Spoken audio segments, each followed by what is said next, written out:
வணக்கம். இன்றைய முக்கிய செய்திகள்.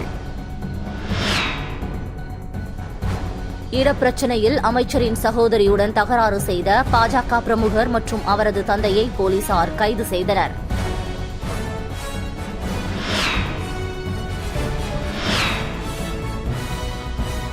ஆந்திராவிலிருந்து புதுச்சேரிக்கு கஞ்சா கடத்தி வந்த வாலிபரை கைது செய்த போலீசார் அவரிடம் இருந்து ரூபாய் 1.6 லட்சம் மதிப்பிலான கஞ்சாவை பறிமுதல் செய்தனர்.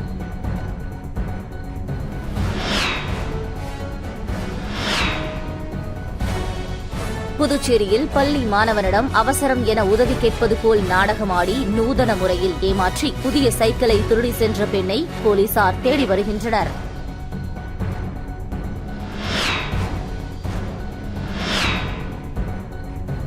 புதுச்சேரியில் மது போதையில் இருந்த வாலிபருடன் உல்லாசமாக இருந்துவிட்டு அவர் அணிந்திருந்த செயின் மற்றும் ஐபோனை திருடி சென்ற பெண்ணின் சிசிடிவி காட்சிகள் வெளியாகி பரபரப்பை ஏற்படுத்தியுள்ளது.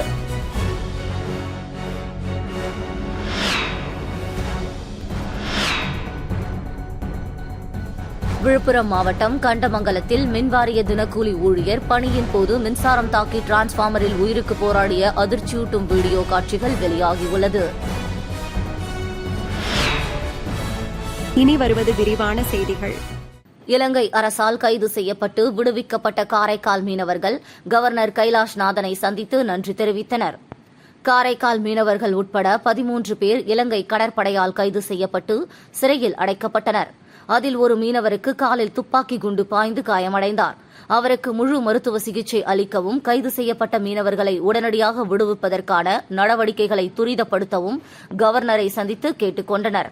அதன் அடிப்படையில் மத்திய அரசு மேற்கொண்ட துரித நடவடிக்கை காரணமாக மீனவர்கள் விடுவிக்கப்பட்டு விமானம் மூலமாக சென்னை வந்து குண்டு அடிப்பட்ட மீனவர் சிகிச்சைக்காக சென்னை தனியார் மருத்துவமனையில் அனுமதிக்கப்பட்டார். மற்றவர்கள் சொந்த ஊர் திரும்பினர். மீனவர்களை விடுவிக்க நடவடிக்கை எடுத்த கவர்னர் கைலாஷ்நாதனை மீனவ பஞ்சாயத்து குழுவினர் நேரில் சந்தித்து நன்றி தெரிவித்தனர். புதுவை சட்டப்பேரவை கூட்டத்தில் உறுப்பினர்களின் 781 வினாக்களுக்கு விடையளிக்கப்பட்டுள்ளது என பேரவைத் தலைவர் செல்வம் தெரிவித்துள்ளார். இது தொடர்பாக சபாநாயகர் செல்வம் வெளியிட்டுள்ள செய்திக்குறிப்பில், புதுவை சட்டப்பேரவை கூட்டம் மார்ச் 10ஆம் தேதி துணைநிலை ஆளுநர் கைலாஷ்நாதன் உரையோடு தொடங்கியது. முதல்வர் ரங்கசாமி 2025-26ஆம் ஆண்டுக்கான பட்ஜெட்டை தாக்கல் செய்தார். அவர் பேரவையில் ஒரு இடைக்கால நிதிநிலை அறிக்கை உள்பட 18வது முறையாக நிதிநிலை அறிக்கை தாக்கல் செய்து சாதனை படைத்துள்ளார். கூட்டத்தொடரில் ஊடுகுறியீட்டு வினாக்கள் 579 மற்றும் ஊடுகுறி இடா வினாக்கள் 263 என மொத்தம் 842 வினாக்கள் எம்எல்ஏக்களிடமிருந்து பெறப்பட்டன. இதில் 541 ஊடுகுறியிட்ட வினாக்களுக்கும் 240 விடுகுறி இடாத வினாக்களுக்கும் விடையளிக்கப்பட்டுள்ளன. ஒரு நிதி மசோதா அறிமுகப்படுத்தப்பட்டு நிறைவேற்றப்பட்டுள்ளது என குறிப்பிடப்பட்டுள்ளது. சட்டமன்ற உறுப்பினர் KSP ரமேஷ் பிறந்த நாளையொட்டி என்ஆர் காங்கிரஸ் இளைஞரணி மாநில பொதுச் செயலாளர் வீரப்பன் ஏற்பாட்டில் ஆதரவற்ற குழந்தைகளுக்கு அன்னதானம் வழங்கப்பட்டது. அகில இந்திய என்ஆர் காங்கிரஸ் கட்சியின் மாநில இளைஞரணி தலைவரும் கதிர்காமம் சட்டமன்ற உறுப்பினருமான KSP ரமேஷ் பிறந்தநாள் விழாவை அவரது ஆதரவாளர்கள் மற்றும் என்ஆர் காங்கிரசார் கொண்டாடி வருகின்றனர். அந்த வகையில் என்ஆர் காங்கிரஸ் கட்சியின் இளைஞரணி மாநில பொதுச் செயலாளரும் வழக்கறிஞருமான வீரப்பன் ஏற்பாட்டில் கிருஷ்ணா நகர் ஜாலி ஹோமில் உள்ள ஆதரவற்ற குழந்தைகள் மற்றும் மாணவர்களுக்கு மதிய உணவு வழங்கப்பட்டது. இந்த நிகழ்ச்சியின் சிறப்பு அழைப்பாளராக துணை சபாநாயகர் ராஜவேலு கலந்து கொண்டு ஆதரவற்ற குழந்தைகளுக்கு உணவு வழங்கி சிறப்பித்தார். மேலும் இந்த நிகழ்ச்சியில் என்ஆர் காங்கிரஸ் நிர்வாகிகள் திரளாக கலந்து கொண்டனர். புதுச்சேரி மடுகரையில் நடந்த இறுதி ஊர்வலத்தில் ஏற்பட்ட தகராறில் ஒருவரை கத்தியால் குத்திய இருவருக்கு தலா 5 ஆண்டு சிறை தண்டனை விதிக்கப்பட்டது. புதுச்சேரி மாநிலம் மடுகரையில் கடந்த 2022ஆம் ஆண்டு நடந்த இறுதி ஊர்வலத்தில் ஏரிப்பாக்கம் புது காலனியைச் சேர்ந்த மதியழகன் என்பவருக்கும் முத்துநகரை சேர்ந்த அய்யனார் மகன் தீனதயாளன் வயது 23 என்பவருக்கும் இடையே தகராறு ஏற்பட்டது. அன்று இரவு வீட்டில் இருந்த மதியழகனை தீனதயாளன், அவரது நண்பர் சுதந்திரராஜ் வயது 26 ஆகியோர் கத்தியால் குத்தி கொலை மிரட்டல் விடுத்தனர். இதுகுறித்த புகாரின் பேரில் நெட்டப்பாக்கம் போலீசார் வழக்கு பதிந்து தீனதயாளன், சுதந்திரராஜ் இருவரையும் கைது செய்தனர். இந்த வழக்கு புதுச்சேரி தலைமை குற்றவியல் நீதிமன்றத்தில் நடந்தது. அரசு வழக்கறிஞர் ராஜு வாதாடினார். நேற்று விசாரணை முடிந்த நிலையில் தீனதயாளன், சுதந்திரராஜ் இருவருக்கும் தலா 5 ஆண்டுகள் சிறை தண்டனை விதித்து தலைமை குற்றவியல் நீதிபதி சிவக்குமார் தீர்ப்பளித்தார். இடப்பிரச்சினையில் அமைச்சரின் சகோதரியுடன் தகராறு செய்த பாஜக பிரமுகர் மற்றும் அவரது தந்தையை போலீசார் கைது செய்தனர். லாஸ்பேட்டை சாமிப்பிள்ளை தோட்டம் பகுதியைச் சேர்ந்தவர் செந்தில்குமார் மனைவி ஈஸ்வரி. புதுச்சேரி ஆதி திராவிட நலத்துறை அமைச்சர் சாய் சரவணன்குமாரின் சகோதரி. ஈஸ்வரிக்கு அதே பகுதியில் 800 சதுர அடி காலி மனை உள்ளது. இந்த இடத்தை வெகு நாட்களாக பராமரித்து வந்த பாஜக பிரமுகர் உமாசங்கர் மற்றும் அவரது தந்தை காசிலிங்கம் ஆகியோர் தங்களுக்குதான் சொந்தம் என கூறி தகராறு செய்தனர். இந்த இடத்திற்குள் யாரையும் அனுமதிக்க மாட்டோம் என கூறி செந்தில்குமாரிடம் வாக்குவாதத்தில் ஈடுபட்டனர். செந்தில்குமார் புகாரின் பேரில் லாஸ்பேட்டை போலீசார் தாசில்தார் மற்றும் வருவாய்த்துறை மூலம் இடத்தை அளவீடு செய்து விசாரித்தனர். அதில் அந்த இடம் செந்தில்குமாருக்கு சொந்தமானது என தெரியவந்தது. இதையடுத்து லாஸ்பேட்டை போலீசார் வழக்கு பதிந்து உமாசங்கர் காசிலிங்கத்தை கைது செய்தனர்.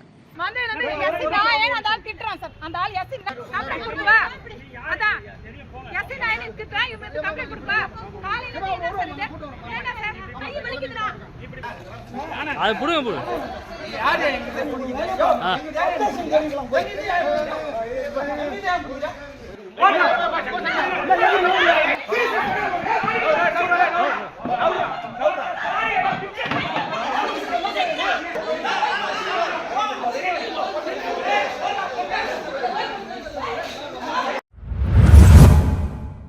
ஆந்திராவிலிருந்து புதுச்சேரிக்கு கஞ்சா கடத்தி வந்த வாலிபரை கைது செய்த போலீசார் அவரிடம் இருந்து ரூபாய் 1.6 லட்சம் மதிப்பிலான கஞ்சாவை பறிமுதல் செய்தனர். புதுச்சேரி தற்காலிக பேருந்து நிலையத்தில் போதைப்பொருள் தடுப்பு பிரிவு இன்ஸ்பெக்டர் ரமேஷ் தலைமையிலான போலீசார் ரோந்து பணியில் ஈடுபட்டிருந்தனர். அப்போது போலீசாரை கண்டதும் மர்ம நபர் ஒருவர் திடீரென ஓட்டம் பிடித்தார். உடனே சந்தேகமடைந்த போலீசார் அந்த நபரை விரட்டி பிடித்து அவரது பையில் சோதனையிட்டனர். அப்போது அவரது பையில் 4 கிலோ கஞ்சா மறைத்து வைத்திருந்தது தெரியவந்தது. இதுகுறித்து போலீசார் விசாரணையில் புதுச்சேரி GN பாளையம் பகுதியைச் சேர்ந்த சித்தானந்தம் வயது 20 என்பதும் ஆந்திராவிலிருந்து கஞ்சா வாங்கி புதுவையில் விற்க எடுத்து வந்ததும் முதற்கட்ட விசாரணையில் தெரியவந்தது. தொடர்ந்து போலீசார் சித்தானந்தம் மீது வழக்கு பதிந்து கைது செய்து அவரிடம் இருந்து ரூபாய் 1.6 லட்சம் மதிப்பிலான கஞ்சாவை பறிமுதல் செய்தனர். பின்னர் சித்தானந்தத்தை நீதிமன்றத்தில் ஆஜர்படுத்தி காலாப்பட்டு மத்திய சிறையில் அடைத்தனர்.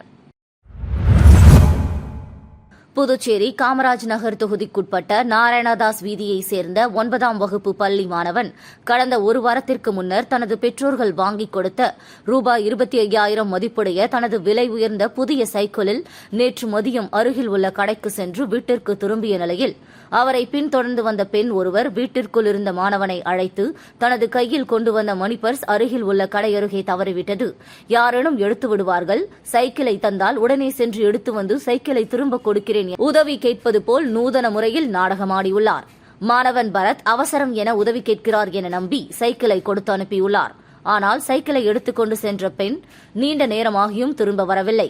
மாணவனும் சைக்கிள் வரும் என எதிர்பார்த்து வாசலிலேயே காத்திருந்த நிலையில் சைக்கிளை எடுத்து சென்ற பெண் திரும்ப வராததால் சைக்கிள் திருடப்பட்டதை அறிந்த மாணவன் பரத்தின் பெற்றோர்கள் பெரிய கடை காவல் நிலையத்தில் புகார் அளித்ததன் பேரில் வழக்கு பதிவு செய்த போலீசார் சிசிடிவி காட்சிகளை கொண்டு சைக்கிளை திருடி சென்ற பெண்ணை தேடி வருகின்றனர். புதுச்சேரியில் மது போதையில் இருந்த வாலிபருடன் உல்லாசமாக இருந்துவிட்டு அவர் அணிந்திருந்த செயின் மற்றும் ஐபோனை திருடி சென்ற பெண்ணின் சிசிடிவி காட்சிகள் வெளியாகி பரபரப்பை ஏற்படுத்தியுள்ளது. அரியாங்குப்பத்தை சேர்ந்தவர் பிரகாஷ் ராஜ், வயது 27, வாட்டர் கேன் வியாபாரம் செய்து வருகிறார். இவர் கடந்த 11ஆம் தேதி இரவு அரியாங்குப்பம் டோல்கேட் தனியார் மதுக்கடை அருகே நின்று கொண்டிருந்தார். அந்த வழியாக வந்த பெண் ஒருவர் பிரகாஷ் ராஜிடம் பேசி ஆசை வார்த்தை கூறினார். அதனைத் தொடர்ந்து அந்த பெண்ணுடன் பிரகாஷ் ராஜ் உருளையன்பேட்டை பகுதியில் ஒரு விடுதியில் ரூம் எடுத்து தங்கினார். பிரகாஷ் ராஜ் போதையில் தூங்கிவிட்டு எழுந்து பார்த்தபோது அவர் கையில் அணிந்திருந்த மோதிரம், செயின், பிரேஸ்லெட், மொபைல் போன் ஆகியவற்றை அந்த பெண் திருடி சென்று தலைமறைவானார். பிரகாஷ் ராஜ் புகாரின் பேரில் உருளையன்பேட்டை போலீசார் வழக்கு பதிவு செய்து அங்கிருந்த சிசிடிவி காட்சிகளை ஆய்வு செய்து விசாரணை மேற்கொண்டனர். அதில் ஆண்டிமடம் அடுத்த சிலம்பூர் அருந்ததி நகரை சேர்ந்த ஜெயக்குமார் மனைவி கலையரசி வயது 30 பாஞ்சாலி என்பதும் தெரியவந்தது. பிரகாஷ் ராஜிடம் ஆசை வார்த்தை கூறி நகைகளை திருடி சென்றதும் தனது வீடு கட்டுவதற்கு நகைகளை விற்றதும் தெரியவந்தது. இதனை அடுத்து அவரை கைது செய்த போலீசார் நீதிமன்றத்தில் ஆஜர்படுத்தி சிறையில் அடைத்தனர். தற்போது இது தொடர்பான சிசிடிவி காட்சிகள் வெளியாகி பரபரப்பை ஏற்படுத்தியுள்ளது. விழுப்புரம் மாவட்டம் கண்டமங்கலத்தில் மின்வாரிய தினக்கூலி ஊழியர் பணியின் போது மின்சாரம் தாக்கி டிரான்ஸ்பார்மரில் உயிருக்கு போராடிய அதிர்ச்சியூட்டும் வீடியோ காட்சிகள் வெளியாகியுள்ளது. விழுப்புரம் மாவட்டம் கண்டமங்கலத்தில் இயங்கி வரும் தனியார் திருமண மண்டபத்தின் அருகே உள்ள டிரான்ஸ்பார்மரில் மின் வாரியத்தின் தினக்கூலி ஊழியராக பணியாற்றும் சந்திரசேகர் என்பவர் பராமரிப்பு பணி செய்து கொண்டிருந்துள்ளார். அப்போது எதிர்பாராத விதமாக மின்சாரம் தாக்கியதில் மேலிருந்து டிரான்ஸ்பார்மர் மீது குப்புற விழுந்துள்ளார். இதில் மீண்டும் மின்சாரம் தாக்கியதால் உயிருக்கு ஆபத்தான நிலையில் கிடந்துள்ளார். இதனை அவ்வழியாக சென்ற வாகன ஓட்டிகள் பார்த்து அதிர்ச்சி அடைந்து கூச்சலிட்டனர். இச்சம்பவம் குறித்து தகவல் அறிந்து விரைந்து வந்த சக மின்துறை ஊழியர்கள் மின்சாரத்தை துண்டித்தனர். படுகாயமடைந்த சந்திரசேகரனை மீட்டு அரியூரில் உள்ள தனியார் மருத்துவக் கல்லூரியில் மருத்துவமனையில் அனுமதிக்கப்பட்டு மேல் சிகிச்சைக்காக கடலூரில் உள்ள தனியார் மருத்துவமனையில் அனுமதிக்கப்பட்டு தீவிர சிகிச்சை அளிக்கப்பட்டு வருகிறது. மின்வாரிய தினக்கூலி ஊழியர் மின்சாரம் தாக்கி டிரான்ஸ்பார்மர் மீது உயிருக்கு போராடிய அதிர்ச்சியூட்டும் வீடியோ சமூக வலைதளத்தில் வேகமாக பரவி வருகிறது. அமைச்சர் லட்சுமி நாராயணனை விமர்சித்து நகரப்பகுதி முழுவதும் போஸ்டர் ஒட்டியவர்களை கைது செய்ய வலியுறுத்தி அமைச்சரின் ஆதரவாளர்கள் காவல் நிலையத்தை முற்றுகையிட்டு போராட்டத்தில் ஈடுபட்டதால் பரபரப்பு ஏற்பட்டது. புதுச்சேரியில் பொதுப்பணித்துறை தலைமை கண்காணிப்பாளர் லஞ்சம் பெற்றதாக சிபிஐ அவரை கைது செய்த சம்பவம் பெரும் அதிர்வலையை ஏற்படுத்தியுள்ளது. இந்த நிலையில் இதற்கு பொறுப்பேற்று பொதுப்பணித்துறை அமைச்சர் லட்சுமி நாராயணன் பதவி விலக வேண்டும் என எதிர்க்கட்சியினர் வலியுறுத்தியுள்ளனர். இதனிடையே அமைச்சர் லட்சுமி நாராயணனை விமர்சித்து நகரப்பகுதி முழுவதும் பல்வேறு இடங்களில் போஸ்டர் ஒட்டி இருப்பது பரபரப்பை ஏற்படுத்தியுள்ளது. இதனை கண்டித்து ராஜ்பவன் தொகுதி என்ஆர் காங்கிரஸ் கட்சியினர் மற்றும் அமைச்சரின் ஆதரவாளர்கள் ஊர்வலமாக வந்து பெரிய கடை காவல் நிலையம் முன்பு போஸ்டர் ஒட்டி அவர்களை கைது செய்ய வலியுறுத்தி ஆர்ப்பாட்டத்தில் ஈடுபட்டனர். அப்போது காவல் நிலையம் அருகே ஒட்டப்பட்ட போஸ்டர்களை கிழித்து எதிர்ப்பு தெரிவித்தனர். உரிய நடவடிக்கைகள் எடுப்பதாக இன்ஸ்பெக்டர் உறுதி அளித்ததை தொடர்ந்து அவர்கள் கலைந்து சென்றனர். புதுச்சேரி முத்தியால்பேட்டை ஸ்ரீ லட்சுமி ஹயக்ரீவ பெருமாள் திருக்கோவிலில் 10ஆம் வகுப்பு தேர்வு தொடங்கியதை அடுத்து மாணவர்கள் பெற்றோர்களுடன் வந்து 1008 சகஸ்ரநாம அர்ச்சனையில் பங்கேற்றனர். லட்சுமி ஹயக்ரீவரின் சகஸ்ரநாம அர்ச்சனை மாணவர்கள் தேர்வில் அதிக மதிப்பெண் பெறுவதற்காக மேல் படிப்பில் சிறந்து படிப்பதற்காக செய்யப்படுகிறது. இதனையடுத்து புதுச்சேரி முத்தியால்பேட்டை ஸ்ரீ லட்சுமி ஹயக்ரீவ திருக்கோவிலில் 10ஆம் வகுப்பு தேர்வு இன்று தொடங்குவதை அடுத்து மாணவர்கள் பெற்றோர்களுடன் வந்து 1008 சகஸ்ரநாம அர்ச்சனையில் பங்கேற்றனர். மலர்களால் அலங்கரிக்கப்பட்ட ஹயக்ரீவர் பெருமாளுக்கு மலர்களால் அர்ச்சனை செய்தவாறு 1008 சகஸ்ரநாம அர்ச்சனை செய்யப்பட்டு மாணவர்களுக்கு பெருமாள் காலடியில் வைக்கப்பட்ட எழுது பொருட்கள் வழங்கப்பட்டது. கூனிமுடக்கு அருகே வழுதாவூர் சேரன் நகரில் எழுந்தருளியுள்ள ஆதி கைலாசநாதர் தியான திருக்குடிலில் தேய்பிறை பிரதோஷ வழிபாடு நடைபெற்றது. புதுச்சேரி மாநிலம் கூனிமுடக்கிலிருந்து காட்டேரிக்குப்பம் செல்லும் பாதையில் தமிழக பகுதியான வழுதாவூர் சேரன் நகர் பகுதியில் எழுந்தருளியிருக்கும் ஆதி கைலாசநாதர் தியான திருக்குடிலில் நேற்று மாலை தேய்பிறை பிரதோஷ வழிபாடு நடைபெற்றது. முன்னதாக சுவாமிக்கு பால், தயிர், இளநீர், சந்தனம், விபூதி, பஞ்சாமிர்தம், பன்னீர் உள்ளிட்ட பல்வேறு திரவியங்களால் அபிஷேகம் செய்யப்பட்டது. தொடர்ந்து உலக நன்மை வேண்டி நடைபெற்ற கூட்டு வழிபாட்டில் திரளான பக்தர்கள் கலந்து கொண்டனர். இதனைத் தொடர்ந்து சுவாமிக்கு பூஜைகள் செய்யப்பட்டு மகா தீப ஆராதனை காண்பிக்கப்பட்டது. இதனைத் தொடர்ந்து சிவலிங்கம் சுவாமிக்கு எதிரில் நந்திக்கு பதிலாக அமைந்துள்ள பீடத்தில் பக்தர்கள் அமர்ந்து தியானம் மேற்கொண்டு இறை அருளை பெற்றனர். திருவேணி நகர் அருள்மிகு ஸ்ரீ திரிபுர சுந்தரி உடனுரை ஸ்ரீ திருவேணீஸ்வரர் ஆலயத்தில் தேய்பிறை பிரதோஷ வழிபாடு நடைபெற்றது. வில்லியனூர் சட்டமன்ற தொகுதிக்கு உட்பட்ட வில்லியனூர் மணவெளி திருவேணி நகர் பகுதியில் அமைந்துள்ள அருள்மிகு ஸ்ரீ திரிபுர சுந்தரி உடனுரை ஸ்ரீ திருவேணீஸ்வரர் ஆலயத்தில் தேய்பிறை பிரதோஷ வழிபாடு நிகழ்ச்சி வெகு சிறப்பாக நடைபெற்றது. முன்னதாக சுவாமிக்கு பால், தயிர், இளநீர், சந்தனம், விபூதி, பஞ்சாமிர்தம், பன்னீர், பழங்கள், அபிஷேகத்தூள் உள்ளிட்ட பல்வேறு வாசனை திரவியங்களால் அபிஷேகம் செய்யப்பட்டது. இதனைத் தொடர்ந்து சுவாமிக்கு பூஜைகள் செய்யப்பட்டு மகா தீப ஆராதனை காண்பிக்கப்பட்டது. இதனைத் தொடர்ந்து பிரதோஷ நாயகர் உட்பிரகாரம் வலம் வருதல் நிகழ்ச்சி நடைபெற்றது. இதில் பக்தர்கள் திரளானோர் கலந்து கொண்டு சுவாமி தரிசனம் செய்தனர். ஓதியம்பட்டு ஸ்ரீ சத்குரு மகான் வண்ணார பரதேசி சுவாமிகள் ஆலயத்தில் தேய்பிறை பிரதோஷத்தை முன்னிட்டு சிறப்பு பூஜைகள் நடைபெற்றது. வில்லியனூர் அடுத்த ஒதியம்பட்டு கிராமத்தில் எழுந்தருளியுள்ள ஸ்ரீ சத்குரு மகான் வண்ணார பரதேசி சுவாமிகள் சித்தர் ஆலயத்தில் தேய்பிறை பிரதோஷத்தை முன்னிட்டு மகானுக்கு சிறப்பு அபிஷேகங்கள் மற்றும் சிறப்பு அலங்காரத்தில் தீப ஆராதனைகளும் நடைபெற்றது. இதில் மகானுக்கு பால், தயிர், இளநீர், சந்தனம், விபூதி, பன்னீர், பழங்கள், பஞ்சாமிர்தம், தேன், அபிஷேகத்தூள் உள்ளிட்ட பல்வேறு திரவியங்களால் அபிஷேகம் செய்யப்பட்டது. இதனைத் தொடர்ந்து மகானுக்கு கலச நீர் அபிஷேகம் செய்யப்பட்டு மகா தீப ஆராதனை காண்பிக்கப்பட்டது. இதில் சுற்று வட்டாரத்தை சேர்ந்த திரளான பக்தர்கள் கலந்து கொண்டு சுவாமி தரிசனம் செய்தனர். மீண்டும் இன்றைய முக்கிய செய்திகள். இடப்பிரச்சினையில் அமைச்சரின் சகோதரியுடன் தகராறு செய்த பாஜக பிரமுகர் மற்றும் அவரது தந்தையை போலீசார் கைது செய்தனர்.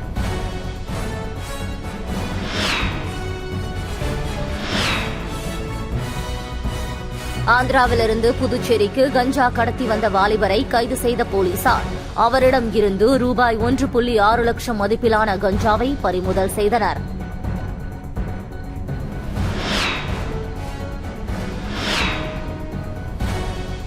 புதுச்சேரியில் பள்ளி மாணவனிடம் அவசரம் என உதவி கேட்பது போல் நாடகமாடி நூதன முறையில் ஏமாற்றி புதிய சைக்கிளை திருடி சென்ற பெண்ணை போலீசார் தேடி வருகின்றனர்.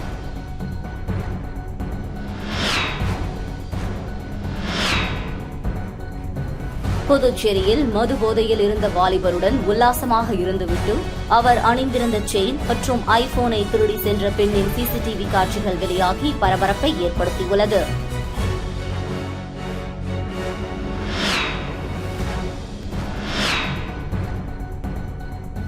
விழுப்புரம் மாவட்டம் கண்டமங்கலத்தில் மின்வாரிய தினக்கூலி ஊழியர் பணியின் போது மின்சாரம் தாக்கி டிரான்ஸ்பார்மரில் உயிருக்கு போராடிய அதிர்ச்சியூட்டும் வீடியோ காட்சிகள் வெளியாகியுள்ளது. செய்திகளை துல்லியமாகவும் தெளிவாகவும் தெரிந்து கொள்ள கிரியேட்டிவ் மீடியா யூடியூப் சேனலை சப்ஸ்கிரைப் செய்து கொள்ளவும். நன்றி, வணக்கம்.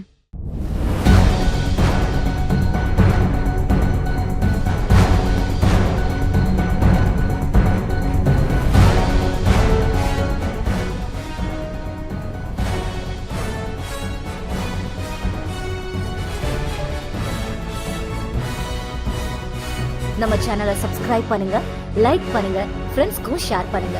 தேங்க்யூ.